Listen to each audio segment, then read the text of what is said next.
Okay, students, good evening to all of you. Today we will study mean and its concept and some examples and practice questions. Now first, आज हम लोग mean के बारे में पढ़ेंगे। Mean के concept को पढ़ेंगे कि मीन क्या है, मीन के फॉर्मूलों को पढ़ेंगे, मीन में हमारे और क्या क्या कितने प्रकार के आते हैं उसके बारे में पढ़ेंगे। मीन से रिलेटेड कुछ क्वेश्चंस को हम लोग सॉल्व करेंगे और मीन का प्रॉपर्टी देखेंगे। मीन हमारे लाइफ में कहाँ कहाँ उपयोग होता है, मीन हम लोग कहाँ पे देखते हैं, किस प्रकार से मीन हमारे लिए उपयोगी है और समाज में हम किस प्रकार से किसी भी टॉपिक पे या फिर अपने इन्वायरमेंट में या फिर अपने काम में मीन का कहाँ पर उपयोग करते हैं, इन सबों के बारे में हम लोग आज अध्ययन करेंगे। तो आप लोग सबसे पहले देख रहे हैं इस प्रकार से जो ग्राफ बना हुआ है। फर्स्ट पिक्चर में आप देखिए ये ग्राफ बना हुआ है। ये जो एक्स एक्सिस में है उसे हम लोग फ्रीक्वेंसी कहेंगे। नीचे जो वाई एक्सिस में दिया गया है वो टिक ऑफ जिराफ हाइट कहेंगे, टिक ऑफ जिराफ। यानी कि यह देखिए ये ग्रीन में दिखाया गया, ग्रीन कलर में, और एक आपका आसमानी कलर में दिखाया गया है। अब इसमें से देखते हुए आपको बताना है कि मीन क्या है, आखिर मीन किसको हम लोग कह सकते हैं। तो सिंपली तौर पे अगर हम लोग पिक्चर को दिखा के मीन के बारे में दिखाएंगे कि ये मीन है इसका, ये मीन है इसका, जब दोनों को इक्वल आ जाएगा तो दोनों ही क्या हो जाएगा, मीन बनेगा। और बेसिकली मीन का यदि फार्मूला को बात करेंगे तो एक्स के ऊपर में जो ये लाइन दिया गया है उसको हम लोग बार कहते हैं, एक्स बार। दैट मीन्स ये सिंबल हो गया x bar equal to summation i 1:n।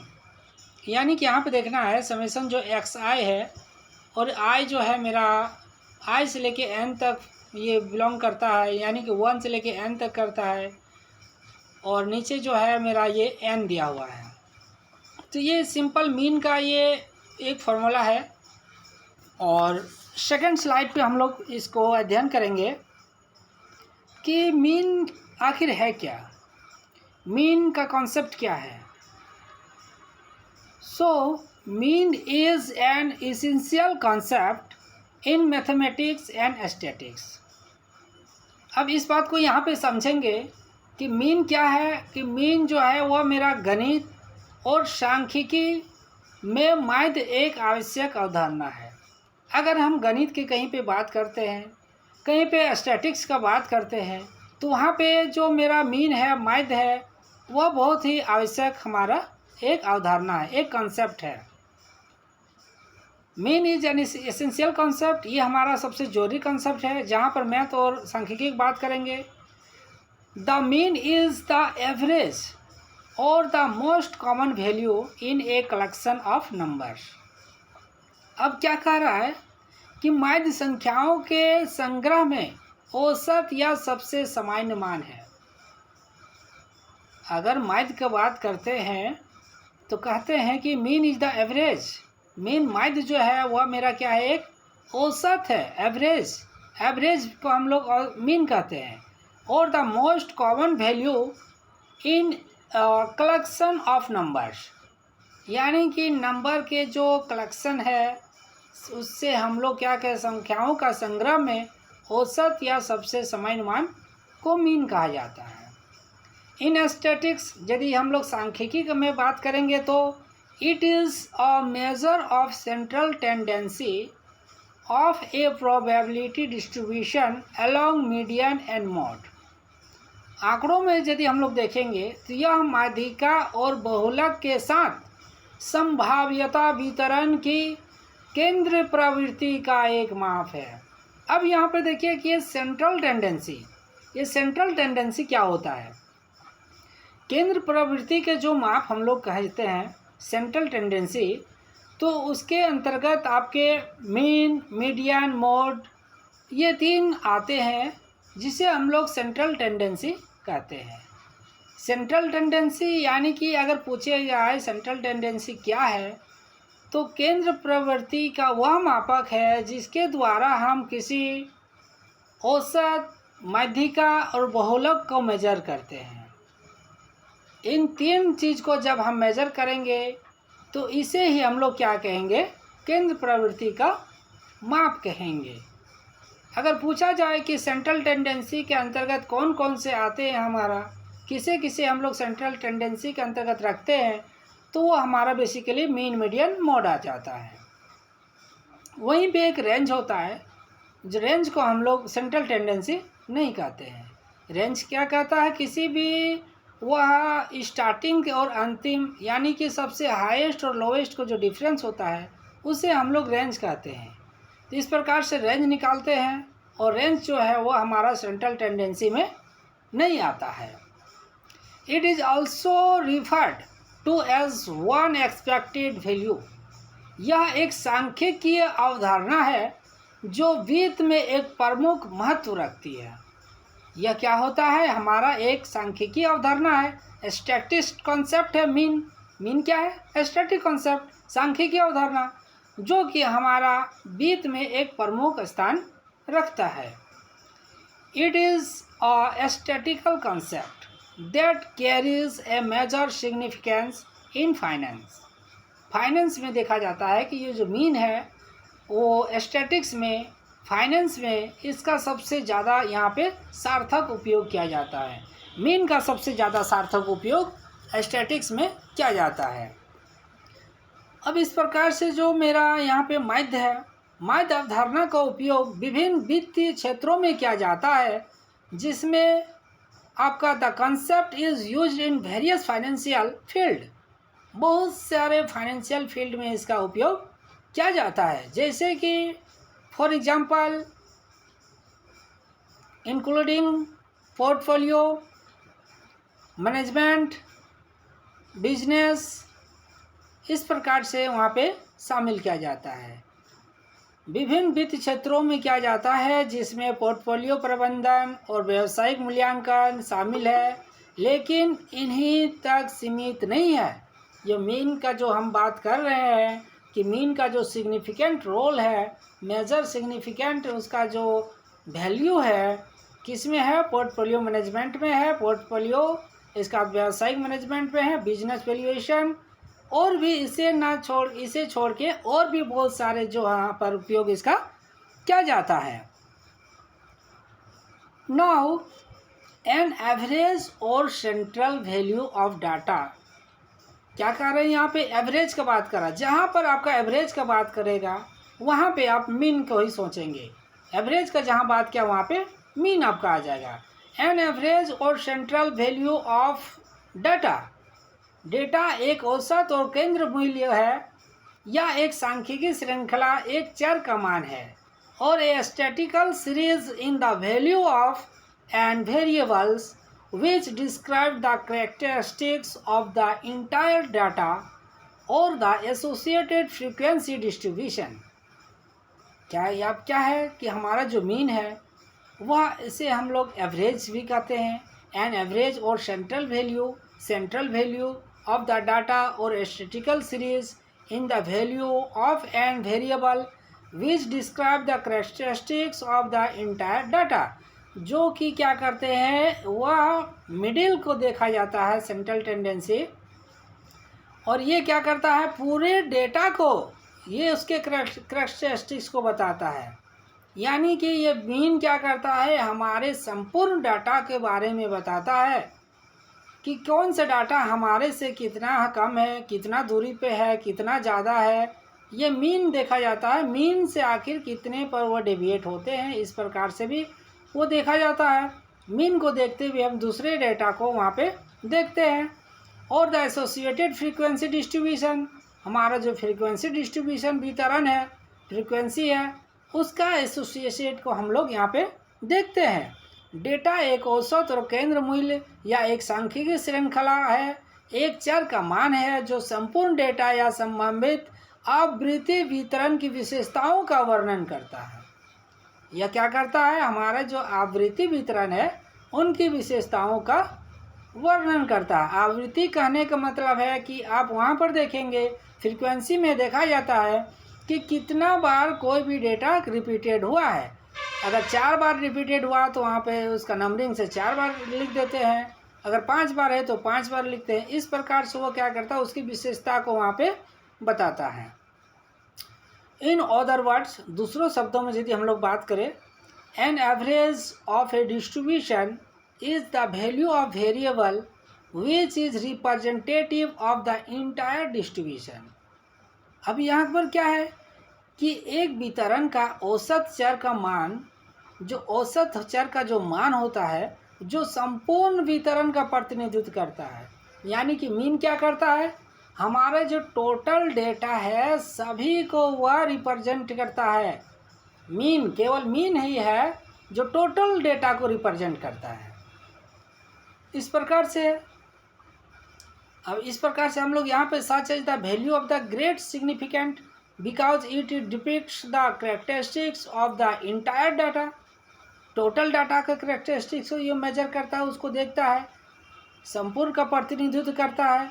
Since an average represent the entire data, चूँकि यह एवरेज जो है टोटली डाटा, संपूर्ण डेटा को ये रिप्रेजेंट करता है, therefore it's value lies somewhere in between two extreme.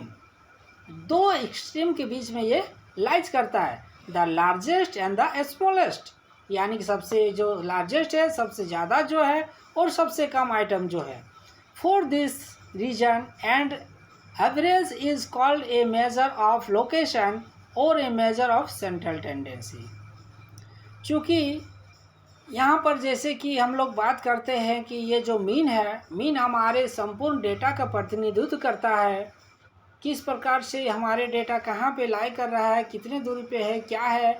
हमारा मीन से ये मीन बताता है कि कौन डेटा कितना ज़्यादा है, कितना कम है। जैसा मूल्य का बहुत महत्वपूर्ण है क्योंकि यह संपूर्ण डेटा की विशेषताओं को दर्शाता है। चूँकि एक औसत संपूर्ण डेटा का प्रतिनिधित्व करता है, इसलिए इसका मूल्य कहीं ना कहीं दो चरम सीमाओं के बीच होता है, यानी सबसे बड़ा और सबसे छोटा आइटम। इस कारण और औसत को स्थान का माप या केंद्र प्रवृत्ति का माप कहा जाता है यहाँ पे। इसीलिए फॉर दिस रीजन, इसीलिए इसको कहा जाता है reason, for this reason and average is called a measure of location और ए सेंट्रल और a measure of central tendency. यानी कि मीन को हम लोग सेंट्रल टेंडेंसी क्यों कहते हैं, क्योंकि जो मीन है वह सेंटर पे हमारा रहते हुए, केंद्र पे रहते हुए सारे डेटा का, संपूर्ण डेटा का वह क्वालिटी को बताता है, उसके गुण को बताता है, सभी का वह प्रतिनिधित्व करता है, इसलिए इसको सेंट्रल टेंडेंसी कहा जाता है। Now second slide, major of central tendency. Central tendency के जो मेजरमेंट में आते हैं मीन में, तो the commonly used major of central tendency और एवरेज। सेंट्रल टेंडेंसी के अंतर्गत मीन में जो हम लोग मीन को मेज़र करते हैं, उसके अंतर्गत आपका अर्थमेटिक मीन आता है, जिसको हम लोग सिंपली मीन भी कहते हैं, शॉर्ट में एएम कहते हैं। एएम मतलब arithmetic mean. Second geometric mean कहते हैं, जिसको हम लोग जीएम भी कह सकते हैं। थर्ड हार्मोनिक मीन, जिसे एचएम भी कहते हैं। Fourth median, fifth mode. ये सारे जो है हमारा सेंट्रल टेंडेंसी के अंतर्गत आते हैं। अगर बेसिकली बात किया तो मीन, मीडियन, मोड को देखा जाता है, और ये सब मीन के अंतर्गत आता है arithmetic mean, geometric mean, harmonic mean. ये तीन जो है वह मीन के अंतर्गत ही हमारा ये लाइज करता है। However we shall study here only the arithmetic mean. अब यहाँ पे हम लोग केवल अर्थमेटिक मीन का आज हम लोग पढ़ेंगे। Median and mode for raw data, इस प्रकार से डेटा को देखेंगे, और आगे हम लोग और भी इसके बारे में स्टडी करेंगे। तो मेजर यहाँ पे जो हिंदी में समझेंगे तो केंद्र प्रवृत्ति का जो माप होता है, वह केंद्र प्रवृत्ति यानी कि औसत के आमतौर पर इस्तेमाल किए जाने वाले जो हमारे उपाय है, वह अंकगणित माध्य होता है कि या फिर केवल माध्य बोला जाता है। ज्यामितिक माध्य, हार्मोनिक माध्य, माध्यिका, यहाँ पर मोड होता है। यहाँ हम केवल परिष्कृत डेटा के लिए अंकगणित माध्य, माध्यिका और बहुलक का इस प्रकार से थोड़ा बहुत हम लोग अध्ययन करेंगे। बाकी सब और भी विस्तार से पढ़ेंगे हम लोग। नाउ फर्स्ट अर्थमेटिक मीन और individual observation on group data. Arithmetic mean में हम लोग क्या पढ़ रहे हैं यहाँ पे, individual observation on group data. हमारे पास डेटा जो आता है वह एक ग्रुप डेटा होता है, दूसरा अनग्रुप डेटा होता है। अनग्रुप डेटा कहाँ पे बात करते हैं, यानी कि वह ग्रुप के फॉर्म में नहीं होता है, और जो ग्रुप डेटा होता है वह एक ग्रुप के फॉर्म में होता है। If x1, x2, x3, x4 dot dot dot इस प्रकार से आगे बढ़ते जाएंगे और xn तक पहुँचेंगे, are n value of a variable x, then the arithmetic mean or simply the mean of this value is denoted x and is defined as। इस प्रकार से हम लोग यहाँ पे इसको अर्थमेटिक मीन को डिफाइन कर सकते हैं। x bar equal to x1 plus x2 plus x3 plus dot dot xn तक जाएंगे, यानी कि जितना टोटल नंबर आपका दिया होगा ऊपर में उसको लिखेंगे सम ऑफ टोटल नंबर अपन नंबर, यानी कि ऊपर में सम ऑफ टोटल नंबर लिखेंगे और नीचे में लिखेंगे नंबर ऑफ द आइटम्स या फिर नंबर ऑफ डेटा। ऊपर में टोटल डेटा को सम करेंगे और नीचे में टोटल कितने डेटा है उसे हम लोग ऐड करके यहाँ पे लिखेंगे। Now equal to 1/n summation i equal to 1 to n, यानी कि i xi, यहाँ पे जो xi है समेसन xi है, तो i का जो वैल्यू रहेगा वह a1 से लेके n तक जा सकता है, यानी कि इन्फिनिट यहाँ पे कितनों तक भी यहाँ पे जा सकता है।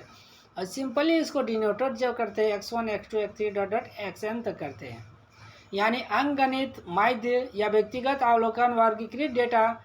इस प्रकार से x1, x2 एक चर है जहाँ पर x के n मान दिया गया है, तो अंकगणित माध्य केवल इन मानों का माध्य x द्वारा निरूपित करता है।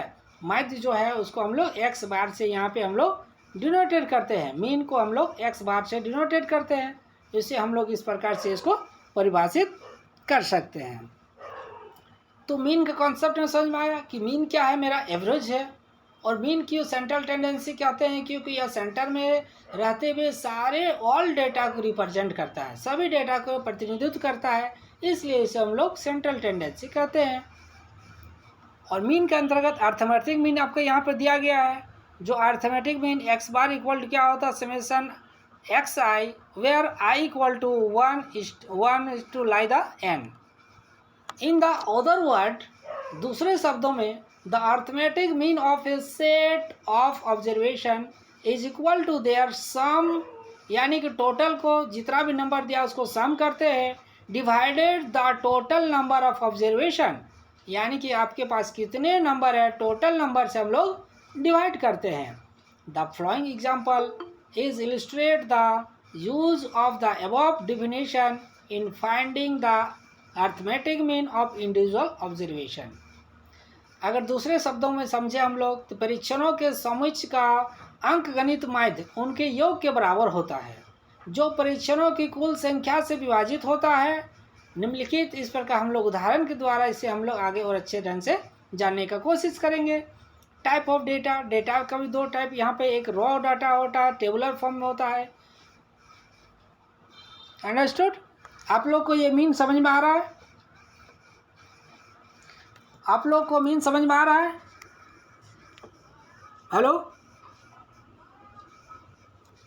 मीन समझ में आ रहा है? गजेंद्र, निधि, आप लोग आवाज जा रहा है या नहीं जा रहा है? आ रहा है सर, आ रहा है ना? चलो ओके। तो ये जो रो डेटा है, देखो एक एग्जांपल को दिखाया गया है कि रो डेटा किस प्रकार से हम लोग बनाते हैं। तो सबसे पहले if the height of the 5 people, 5 व्यक्तियों का जो हाइट है, ऊंचाई है, वह दिया गया है 142 centimetre, 150 centimetre, 149 centimetre, 156 centimetre and 153 centimetre. Find the mean height. इस प्रकार से दिया हुआ रहेगा कि आपके क्लास के स्टूडेंट्स के 5 स्टूडेंट्स का जो हाइट है उसको मेज़र करना है। मेजर करके स्टूडेंट को बताना है कि इसका 140 है, 150 है, 149 है, 156 है, 153 है। अब आप लोग क्या करना है, इसका मीन हाइट को बताना है। तो मीन हाइट का जो स्क्रीन शो नहीं हो रहा है, स्क्रीन शो नहीं हो रहा है, आ रहा है ना स्क्रीन रो डेटा?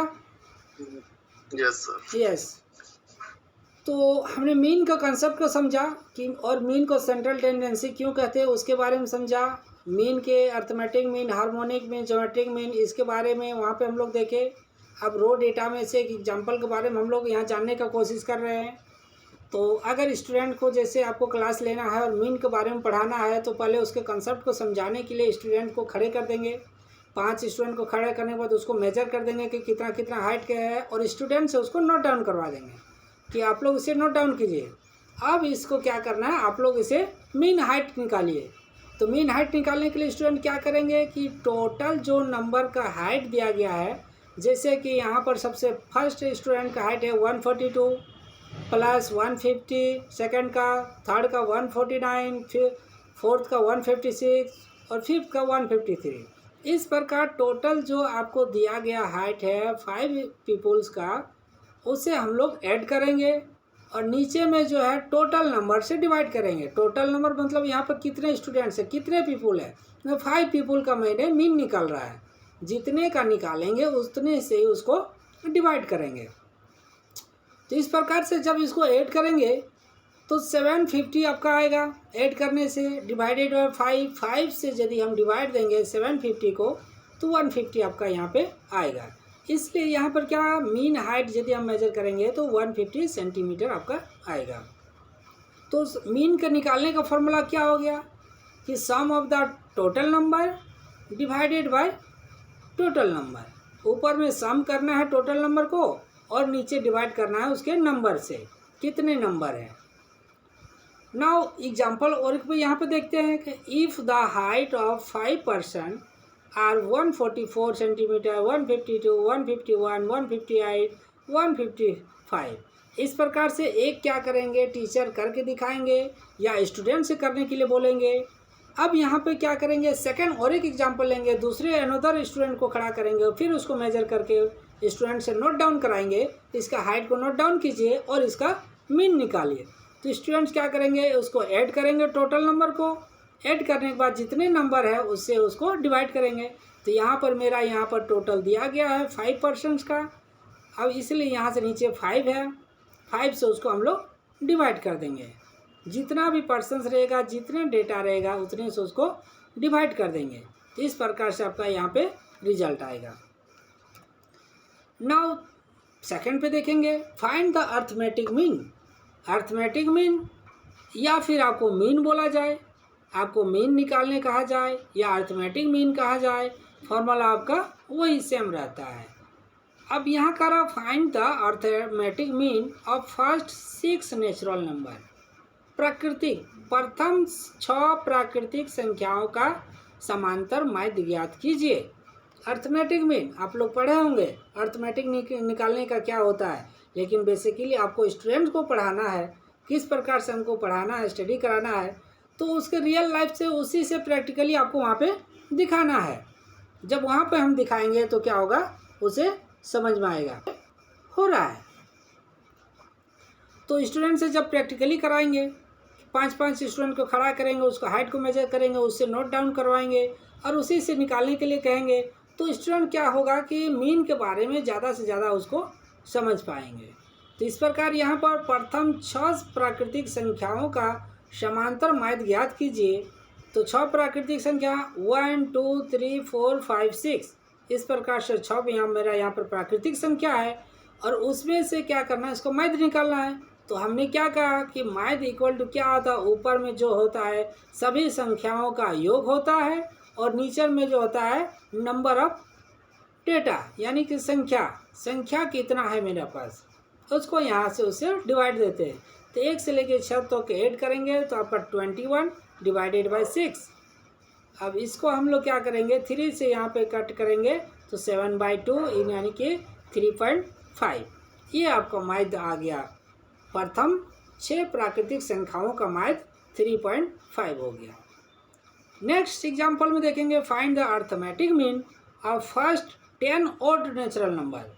अब क्या कह रहा है कि पहला जो है प्रथम 10 विषम प्राकृतिक संख्याओं का समांतर माध्य ज्ञात कीजिए। तो अब 10 प्राकृतिक संख्याओं के यहाँ पर कह रहा है विषम, जो विषम है तो 1 से लेके हम अपना काउंट करना शुरू करेंगे। 1 मेरा क्या है, विषम संख्या है। 2 जो है उसे नहीं लेंगे क्योंकि 2 मेरा सम संख्या है, इसलिए 3 आ जाएगा। फिर यहाँ पर क्या करेंगे, 5 आएगा, 7, 9, 11, 13। इस प्रकार से क्या होगा मेरा यहाँ पे जो नंबर लेंगे 15, 17, 19, 10 लेना है। तो 1, 2, 3, 4, 5, 6, 7, 8, 9, 10 10 मेरा विषम प्राकृतिक संख्या हो गया। अब इसे हमको माध्य निकालना है। तो समांतर माध्य निकालने के लिए क्या मैंने कहा कि सबको जोड़ दो और नीचे जो है नंबर को गिन के उसे डिवाइड दे दो। तो ऊपर में हमने क्या किया, यहाँ पे उसको ऐड कर दिया। 1 + 3 + 5 + 7 + 9 + 11 + 13 + 15 + 17 + 19 टोटल इक्वल टू 100 हो गया और डिवाइडेड बाई 10 से डिवाइड देंगे तो इक्वल टू आपका माध्य क्या आ जाएगा, 10 आ जाएगा। इसको डिवाइड देंगे तो मेरा 10 आ जाएगा। अब क्या है कि इसके प्रॉपर्टी के बारे में हम लोग जानेंगे। Property of the arithmetic mean. ये अर्थमेटिक मीन का प्रॉपर्टी कौन सा होता है। बेसिकली अगर प्रॉपर्टी देखेंगे तो इसका हम लोग 4-5 प्रॉपर्टी को हम लोग देखेंगे। सबसे पहले प्रॉपर्टी क्या है, arithmetic mean has the flowing property if x is the mean. First property क्या कहता है कि यदि एक्स आपका मीन है ऑफ एन ऑब्जर्वेशन यानी कि टोटल जो है एन तक जाएगा, then prove that is the algebraic sum of the deviation from mean is 0। अब यहाँ पे देखिए मीन क्या कर रहा है, मीन डिविएशन जो है वह 0 की बात कर रहा है। तो इसे हमको क्या करना है, इस प्रॉपर्टी को यहाँ पर दिखाना है कि जो मेरा सम ऑफ डेविएशन होगा वह 0 होना चाहिए। ये मेरा प्रॉपर्टी है, इसे हमको प्रूव करना है कि क्या सम जो होगा वह 0 होगा। सबसे पहले हम लोग जानते हैं कि मीन इक्वल टू क्या होता है, x bar equal to 1/n summation xi where i equal to 1 to n, ये होता है। और ये नीचे i है, i को मैंने इस साइड ले गया, लेफ्ट साइड ले गया यहाँ पे, तो ये इंटू हो जाएगा nx। देखिए यहाँ पे ये नीचे n है और आप लेफ्ट साइड ले जा रहे हैं तो ये इंटू हो जाएगा। फिर इक्वल टू समेसन xi हो गया। Now summation xi minus x bar, xi minus x bar, इस प्रकार से यहाँ पर क्या है, equal to xi minus x bar plus x2 minus x bar dot dot xn। अब यहाँ जो i का वैल्यू है वहाँ पे हम लोग 1, 2, 3, 4, 5 कहाँ तक जाएंगे, n तक जाएंगे। i का जो वैल्यू रखेंगे वहाँ 1 से लेके n तक जाएंगे। तो वो यहाँ पर 1, 2, 3 इस तरह n तक चला गया है। अब क्या है समेसन, यहाँ पे i equal to 1 to n तक गया, xi माइनस x बार है। अब यहाँ पर x1 x2 को मैंने कॉमन ले लिया गया। सब में देखिए यहाँ पे x1 पहला में x1 x2 x3 इस तरह आते जाएगा, तो सबको मैंने कॉमन ले लिया xn तक। और फिर यहाँ पर लास्ट में क्या बचा मेरा माइनस x, यहाँ पे n x बार। अब फिर इसको मैंने क्या किया, अब यहाँ पर मैंने x बार, यहाँ पे जो समेसन है xi माइनस x बार, ये मेरा पहला है। अब ये सेकंड को भी मैंने यहाँ प्लस प्लस है यानी समेसन कर देता हूँ। प्लस समेसन का मतलब ये उसको सम कर देना है, समेसन सम। तो यहाँ पे summation i1 equal to n तक गया, यहाँ 1, 2, 3 डॉट डॉट डॉट n तक गया और आया क्या मेरा xi माइनस nx। इस प्रकार से यहाँ पे आया। नाउ सेकंड स्लाइड पे देखेंगे कि ये जो दोनों आया है मेरा इस प्रकार से।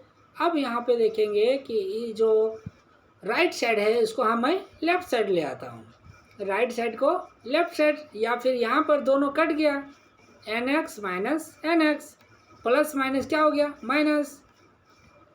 यहाँ पे देख रहा है यहाँ पे nx है और इसको समेसन xi को हम लोग क्या लिखेंगे nx, समेसन xi को हमने nx लिखेंगे। क्यों लिखेंगे, क्योंकि यहाँ मेरा इक्वेशन में देखिए, यहाँ पे इक्वेशन में है n x equal to summation x i where i equal to 1 to n, यही चीज़ मेरा यहाँ पे है।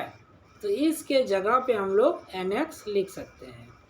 सो यहाँ पे एन एक्स लिखा और यहाँ माइनस एन एक्स है, ऑलरेडी यहाँ पे माइनस हो गया तो जीरो हो गया। यहाँ पे मेरे ये प्रॉपर्टी यहाँ पे प्रूफ हो गया। इस प्रकार से फर्स्ट प्रॉपर्टी प्रूफ हो गया। सेकंड प्रॉपर्टी मेरा क्या कहता है कि if x bar is the mean of n observation x1 x2 डॉट dot xn, then the mean of observation x1 plus a x2 plus a dot dot xn is x bar plus a। अब इसमें क्या कर रहा है, x1 plus a x2, इसमें a को plus कर रहा है। If each observation increase by a, इसमें पहला वाला मैंने ऑब्जर्वेशन को देखा, अब इसमें कर रहा है कि a यदि बढ़ा दिया जाए then mean is also increase by a।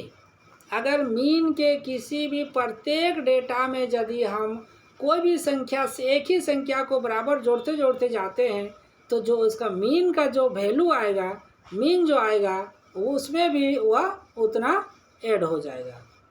अगर यदि 1 से 5 तक का मीन का 1 से 6 तक प्रथम प्राकृतिक संख्या का यदि मीन 3.5 आया और कहा जाए कि प्रत्येक संख्या जो मेरा 1 से लेकर 6 तक है सब में 2 2 प्लस कर देंगे तो हमारा मीन में भी क्या होगा, 2 प्लस हो जाएगा। यह यहाँ पे प्रूफ करना है। तो यहाँ पर दिया गया है mean equal to 1 by n summation x i where x equal to where i equal to 1 to n। Let x bar 1 be the mean of observation x1 plus a x2 plus a dot dot xn plus a, then x bar equal to 1 by n summation x i where i equal to 1 to n, जहाँ i जो है 1 से लेके n तक जाएगा। तो यहाँ summation है और यहाँ पे इसलिए x बार इक्वल टू क्या आ जाएगा, ax1 ax2 dot dot axn divided by n। Second में a को कॉमन ले लिया तो x1 x2 इस तरह xn तक गया। अब a को बाहर रखे, नीचे n है तो 1 बाई n को बाहर रखे, समेसन बच गया xi। और यहाँ पर मैंने देखा 1 बाई n समेसन xi का वैल्यू यहाँ पे मैंने क्या माना, x बार, इसलिए यहाँ पर देखो x बार हो गया। यानी कि सेकेंड भी प्रॉपर्टी भी मेरा यहाँ पे प्रूफ है। Now third next property, if x bar is the mean of n observation x1 x2 xn, then the mean of, अब यहाँ पे मीन को यहाँ पे दिखाना है कि मीन ऑफ क्या हो जाएगा, यानी कि x1 by a x2 by a x3 by a, नीचे यहाँ पे डिवाइडेड में ये जाएगा। सो इसको प्रूफ करने के लिए क्या करना है, हमको यहाँ पे दिखाना है 0 number then mean is the also divided by it, यानी कि उससे यदि डिवाइड हो रहा है तो मीन से भी डिवाइड होगा। तो हम लोग के पास है we have x bar equal to 1 by n summation x i where i equal to 1 to n, ये दिया गया है।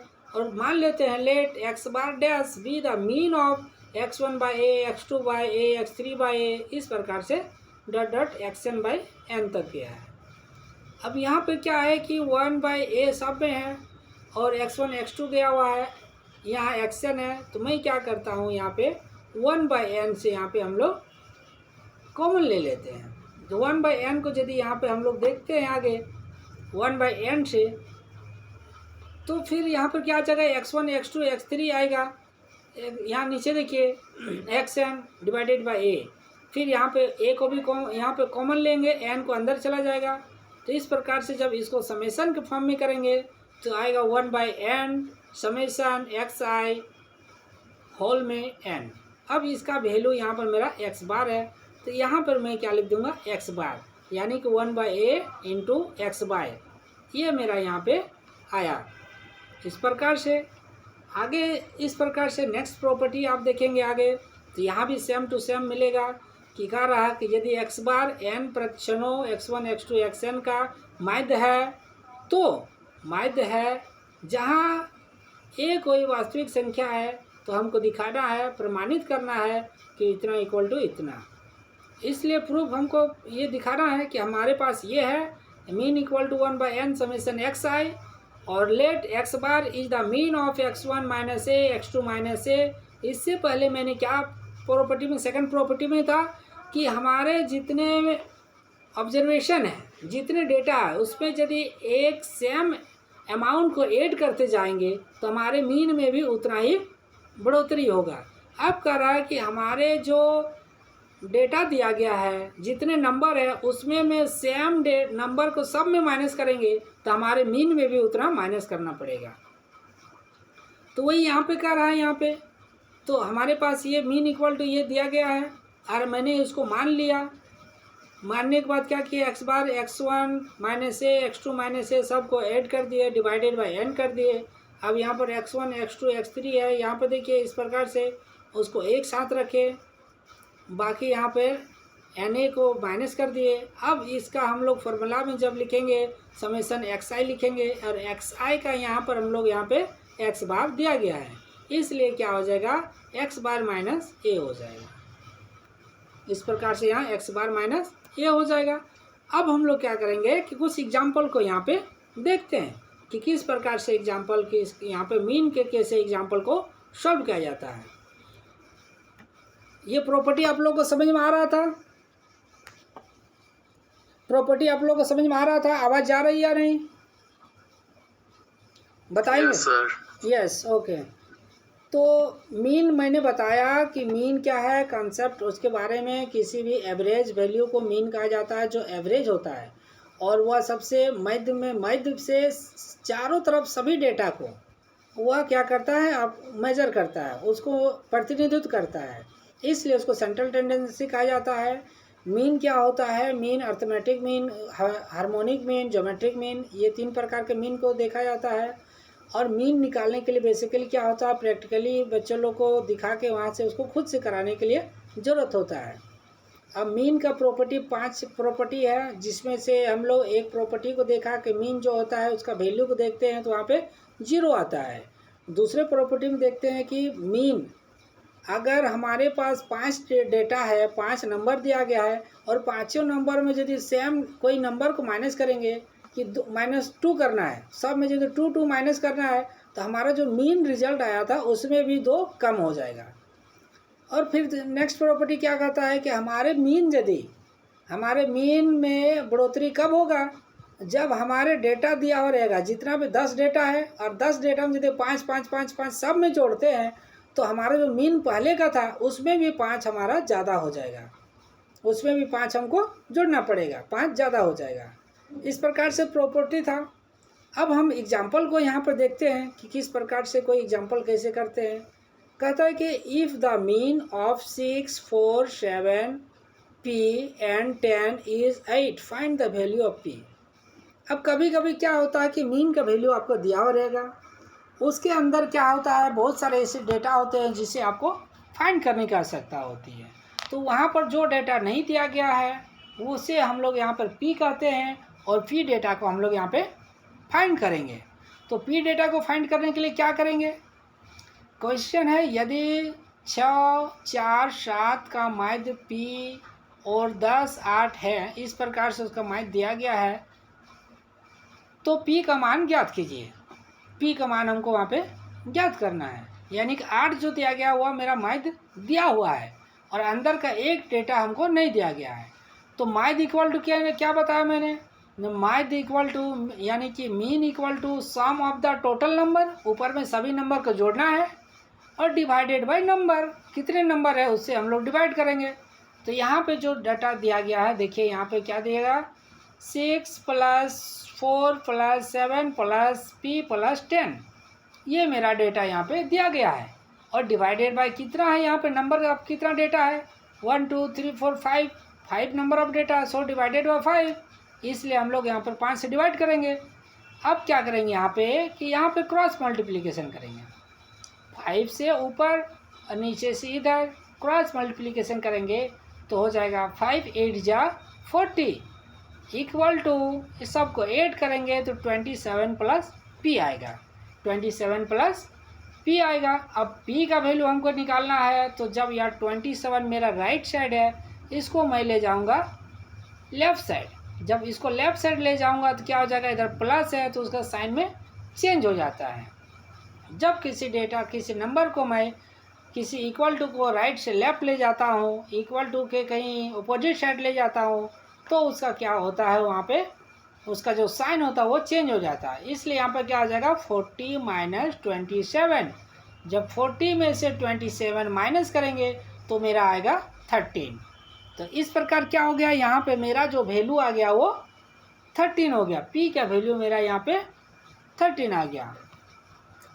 नाउ नेक्स्ट पे क्या कहते हैं कि 40 परीक्षणों का माध्य 160 है, यानी कि 160 था, 40 मेरा पास ऑब्जर्वेशन है। The mean of 40 observation was 160. It was dedicated on reaching that the value of 165 was wrongly copied as 125 for compulsion of mean. Find the correct mean. तो करेक्ट मीन क्या है उसे हमको निकालना है। यहाँ पर जांच करके चलाना है कि 165 का मान गलत रूप से 125 के रूप में माध्य की गणना के लिए कॉपी किया गया है। सही माध्य ज्ञात कीजिए, कौन सा सही है वो ज्ञात करना है। तो हमने मीन का फॉर्मूला जानते हैं।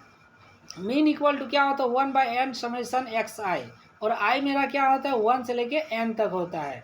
यहाँ पर n बराबर कितना दिया गया है 40 दिया गया है, x बार बराबर क्या दिया गया 160 दिया गया है। तो मीन मेरा यहाँ पे 60 दिया गया है, इसलिए मीन इक्वल टू 140 n दिया गया है समेशन xi। अब यहाँ पर समेशन xi है, इक्वल टू देंगे। जब इक्वल टू आएगा तो 160 इंटू 40, 160 इंटू 40 कैसे हुआ, ये इससे हम लोग क्रॉस मल्टीप्लिकेशन कर दिए। जब क्रॉस मल्टीप्लिकेशन करेंगे तो summation xi equal to 160 into 40, summation xi equal to 160 into 40, दोनों को जब मल्टीप्लाई करेंगे 16 4 जा 64, 16 से 4 को मल्टीप्लाई करेंगे 16 4 जा 64, और 2 जीरो को यहाँ पे मैंने रखा, तो इसलिए समेशन xi इक्वल टू 6400। अब यहाँ पे नाउ करेक्ट वैल्यू क्या होगा, incorrect value of the summation xi minus incorrect them plus correct item. इस प्रकार से correct value of the summation xi 6400 minus 125 plus 165 equal to 6440, यानी कि करेक्ट मीन जो मेरा का आया वहाँ पे किस प्रकार से आ रहा है न, जो करेक्ट वैल्यू है divided by n। Correct value मेरा कितना आया 6440 या 64,040, ये मेरा करेक्ट है। यहाँ पर वैल्यू मीन निकाल रहे हैं तो ये करेक्ट वैल्यू है, उसका हम लोग मीन निकालेंगे तो 40 से डिवाइड देंगे तो आएगा 161। नाउ फ्रीक्वेंसी डिस्ट्रीब्यूशन क्या होता है, और frequency distribution is a representation either in A graphical और टेबुलर फॉर्म। जो फ्रीक्वेंसी डिस्ट्रीब्यूशन होता है उसे हम लोग टेबुलर फॉर्म में दिखाते हैं या फिर ग्राफिकल फॉर्मेट में दिखाए हैं। That display the number of observation with in A given interval, एक इंटरवल में दिया हुआ रहता है, जैसे 0 से 5, 6 से 10, फिर यहाँ पे 11 से फिर 15, 16 से लेके इस प्रकार से जो इंटरवल में दिया रहता है। The interval size depends on the data being analysed and the goal of the analysis. Frequency distribution are typically used within a statistical concept, यानी कि जो डिस्ट्रीब्यूशन होता है फ्रीक्वेंसी बारंबारता जो होता है उसे हम लोग सांख्यिकी के संदर्भ में उपयोग करते हैं। सो नाउ इस प्रकार से देखिए find the mean of the flowing distribution, इस प्रकार से ये मीन का यहाँ पे डिस्ट्रीब्यूशन हमको फाइंड करना है, किस प्रकार से यहाँ पे देखना है। तो आप यहाँ पे देखिए ये डेटा पे x का वैल्यू दिया गया है, y के वैल्यू दिया गया है, निम्न वितरण का माध्य ज्ञात कीजिए, इस प्रकार से आपका दिया हुआ रहेगा। जिसमें से देखिए पहला क्या है 4, 6, 9, 10, 15, ये मेरा x का वैल्यू है। x का वैल्यू दिया गया है 4, 6, 9, 10, 15, और दूसरा और एक है मेरा पास y जिसका वैल्यू दिया गया है आपको 5, 10, 10, 7, 8, इस प्रकार से ये डेटा दिया गया है। अब इसको हम लोग क्या करते हैं टेबुलर फॉर्म में हम लोग इसको कन्वर्ट करते हैं, टेबल बनाते हैं xi एंड fi। xi जो मेरा पहला दिया गया उसको xi माना और जो y दिया गया उसे fi माना। दोनों का वैल्यू हमने इसमें इस टेबल पे रख दिया।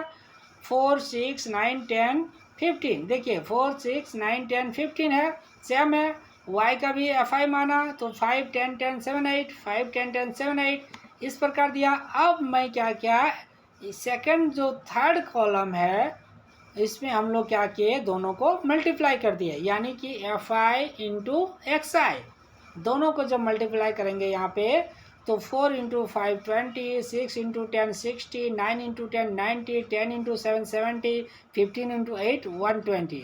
इस प्रकार से फ्रीक्वेंसी को यहाँ पे हम लोग जब यहाँ पर डिस्ट्रीब्यूशन दिया गया है उन डिस्ट्रीब्यूशन को इंटू कर दिए। और यहाँ पर समेशन करना है। समेशन मतलब सबको ऐड करना है, जोड़ देना है सबको। यहाँ पर समेशन किसका करना है, समेशन fi। ये मेरा fi है, समेशन को जोड़ देना है, जिससे ऐड करेंगे तो 40 आएगा। और समेशन fi इंटू xi को ऐड करेंगे तो 360 आएगा। इस प्रकार से यहाँ पे मेरा इतना समेशन आया। और इस प्रकार जब मेरा यहाँ पर मीन का फॉर्मूला लगाएंगे, x बार इक्वल टू क्या हो जाएगा, summation fi xi divided by summation fi। fi xi क्या है, ने fi xi जो दोनों को मैंने इंटू किया और यहाँ सम कर दिए। fi xi कितना है 360 और fi कितना है 40। अब इस वैल्यू को हमने यहाँ पे पुट कर दिए, डिवाइड कर दिए। जब इसको हम यहाँ पर कट करेंगे तो आपका आ जाएगा 90, 0 0 कट हो जाएगा, 4 9 जा 36। इस प्रकार से यहाँ पे हम लोग इसे कर सकते हैं।